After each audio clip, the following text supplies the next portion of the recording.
hello नमस्ते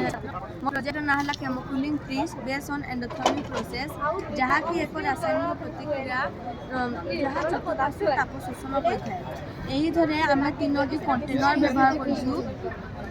आम urea सार पानी गोटे थर्मोमीटर भी व्यवहार करा आम केमती बन पारा आम सान बड़ क्रम सुझेबा पहला गोटे बड़ कंटेनर भितर गोटे छोट कंटेनर को रखा ता भर आउ गोटे छोट कंटेनर को रखा जहाँ कि मझे गोटे स्पेस क्रिएट हो स्पेस रे आम थर्मोकोल व्यवहार करवा आउ भितर देखिए आम यूरिया सार व्यवहार करवा आउ मझे आम निज खाद्य को संचय करवा बोले मझे जो यूरिया सार दिगला यह मझे आम पानी टी दबा जहाँकि एक एंडोथर्मिक प्रोसेस जमी फोटोसिंथेसिस हो एमोनिया गैस द्रवीभूत हो वाटर माने आइसक्रीम जो मेल्ट हो भी